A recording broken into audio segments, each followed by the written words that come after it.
का दैत्य था, वो समझ गया दाल में कुछ काला है, तो उसने देवताओं का रूप बनाया। उसने कहा फिर 4 बात में करेंगे, पहले हम 2 बूंद डालने गले के अंदर। तो सूर्य और चंद्र को उसने धक्का मार दिया और जाके बैठ गया, अमृत पी लिया। सूर्य चंद्रमा ने भगवान से कहा प्रभु ये दैत्य है, लेकिन भैया जब तक उसने अमृत पी लिया था, भगवान ने चक्र जलाया तो सिर धड़ से अलग हो गया। तो कहते हैं वही दैत्य स्वरभानु नाम का दैत्य आज राहु और केतु नाम से जाने जाते हैं। और सूर्य और चंद्रमा ने चुगली की थी, सूर्य और चंद्रमा ने चुगली की थी। तो भैया चुगली करने वालों की यही दशा होती है। आज भी सूर्य चंद्रमा ग्रास बन जाते हैं, तो कहते भैया इसलिए चुगली नहीं करनी चाहिए। तो अंत में प्रभु ने देवताओं को अमृत पिलाया और देवताओं को मुस्कुरा मुस्कुरा कर बढ़िया प्रसन्न करते रहे। स्वरभानु का वध किया और भगवान अमृत का कलश लेकर वहां से अंतर ध्यान हो गए। जो दैत्य थे वो कहते हैं अरे वो कहाँ गई, वो कहाँ गई, वो कहाँ गई। अरे बोले कहाँ गई नहीं, कहाँ गया, ये वही विष्णु है जो छलिया बन के आया और हम लोगों को छल के चला गया। बोली भक्त वत्सल भगवान की। बड़ा भयंकर देवासुर संग्राम हुआ, सारे दैत्य मारे गए, देवताओं की विजय हुई। लेकिन दैत्यों के गुरु कौन है? शुक्राचार्य। शुक्राचार्य जी के पास एक मंत्र था, उस मंत्र को छोड़ा, अमृत संजीवनी मंत्र को, और सारे दैत्यों को पुनर्जीवित कर दिया। दैत्य शुक्राचार्य जी के चरणों में गिर गए, बोले भगवान गुरुदेव आपने हमें बचाया है, अब आप बताओ हमें क्या करना है। शुक्राचार्य जी कहते हैं अभी भी स्वर्ग में बैठ सकते हो। बोले कैसे? बोले जाओ ब्राह्मणों की इतनी सेवा करो, इतनी सेवा करो कि ब्राह्मण प्रसन्न हो जाए।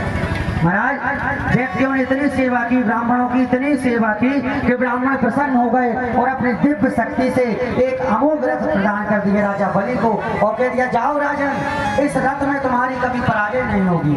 और फिर हुआ क्या, बलि ने चढ़ाई कर दी स्वर्ग पर, तो बृहस्पति ने अपने दिव्य दृष्टि से देख लिया और कह दिया देवताओं यहाँ से आज भागने में तुम्हारी भलाई है।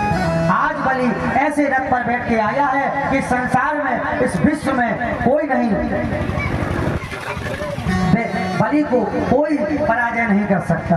आज बलि की विजय होगी क्योंकि ब्राह्मणों की बल पर वो आज रथ पर बैठकर आया है। अंत में महाराज स्वर्ग पर पुनः दैत्यों का आधिपत्य स्थापित हो गया।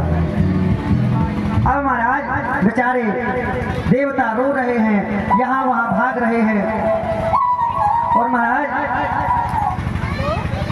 अदिति माँ रोने लगी और अदिति माँ कश्यप जी के पास में जाती हैं। तब कश्यप जी ने कहा देवी जी रोने से कुछ नहीं होगा। तो बोले क्या करें? तो कहते हैं फाल्गुन श्यामले पक्षे द्वादशाहं पयोवृता अर्चये देवविन्दाक्षं भक्त्या परमो ज्ञानविता।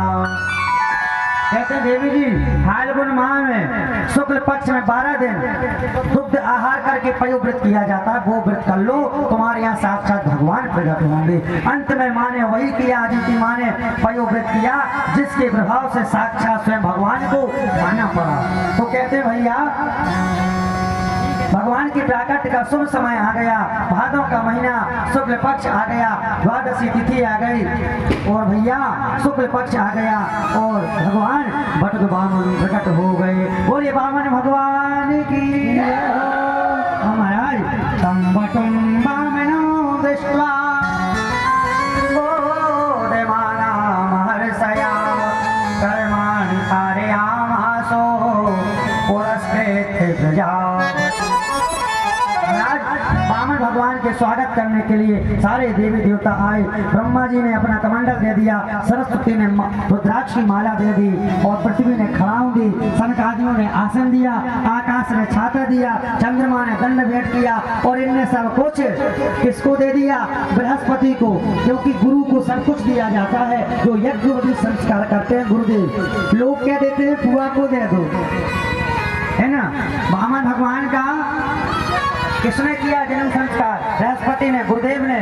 तो गुरुदेव को जब सारी भिक्षा दे दी तब भगवान गुरुदेव ने कहा बामन भगवान से कि सरकार इतने में काम नहीं चलेगा, 3 लोग की संपदा ला कर दो। उन्होंने कहा ठीक है जो आज्ञा गुरुदेव। तो भैया बामन भगवान ने खड़ाऊ पहनी, छाता लगाया, कमंडल लिया और चले हैं कहाँ? राजा बलि के द्वारे।